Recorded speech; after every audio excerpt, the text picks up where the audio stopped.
वसतिगृह 2016 पासनं त्र्यंबक शहरामध्ये कार्यरत आहे।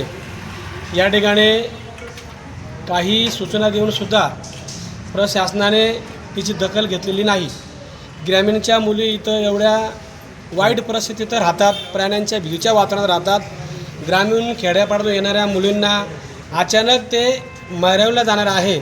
यासाठी आम्ही तहसीलदार, कलेक्टर साहेब, जिल्हा परिषद यांना सगळ्यांना निवेदन वंचितच्या माध्यमातून देत आहे। कारण जर हे वसतिगृह जर मैरावला गेलं तर आमच्या ग्रामीणच्या मुलींना जाण्या येण्याची आवश्यकता फार गांभीर्य राहील। कारण आज त्र्यंबक शहराला या मुली राहतात, आज 30 ते 35 मुली या वसतिगृहामध्ये राहतात। हे जर इथंच थांबलं नाही, ऑलरेडी आमदारांची सुद्धा या मुलींचं काही पदाधिकाऱ्यांचं बोलणं झालेलं आहे। आमदार साहेबांनी शब्द दिलेला आहे। ऑलरेडी त्र्यंबक शहरामध्ये 4 बिल्डिंगा उपलब्ध पण असूनसुद्धा शासन त्याची कुठली दखल घेत नाही।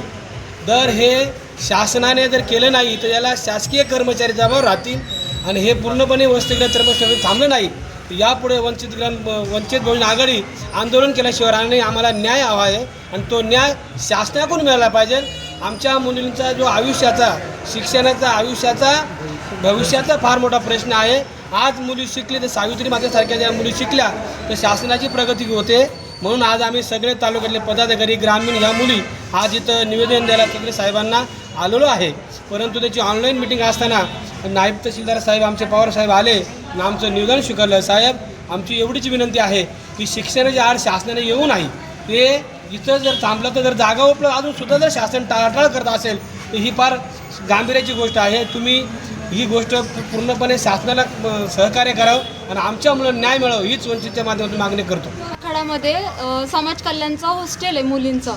आता कुंभमेळ्याच्या कामामुळे आम्हाला तिथून शिफ्ट करते, ते मान्य आहे। ते आम्हाला बोलले 2 महिने थांबा, आम्ही इथंच तुम्हाला बिल्डिंग शोधून देऊ। बिल्डिंग काही अजूनपर्यंत भेटली नाही। ते आम्हाला भेट द्यायला आले 1 महिना अगोदर, आम्हाला म्हणतात तुम्हाला नाशिकला शिफ्ट करू आणि आज आता ते डायरेक्टली असं म्हणताय की तुम्हाला आता मैरावणी शिफ्ट करणार आहे। तुमच्या मागण्या काय असणार आहे या संदर्भात? मैरावणी सर मुलींसाठी सेफ नाही आहे ना, आणि कस काय ते सेफ, पण एक पॉईंट तो झाला। त्यात त्र्यंबकमध्ये छोटे छोटे गाव आहे, तिथल्या मुली शिकणार आहे। मैरावणीपासून एवढं लांब येणं शक्य आहे का? त्या मुली कसं काय येणं जाणं करायचं? रस्त्याचं बांधकाम चालू आहे, सेफ काहीच नाही ना। मग आम्हाला मुळात आम्ही ऍडजस्टच का करायचं? आम्हाला जो 2 महिने सांगितले तुम्ही, 2 महिन्याचे आज 8 महिने झाले।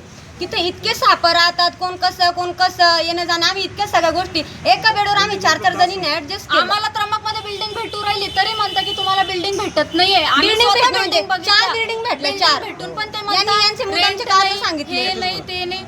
आता सर आम्हाला मैरावणी बिल्डिंग बघितली, डबल टिबलने पैसा देऊ राहिली तिथं, पण त्र्यंबकमध्ये बिल्डिंग बघितली तर ते म्हणता आमच्याकडे भाडं द्यायला पैसे नाहीये।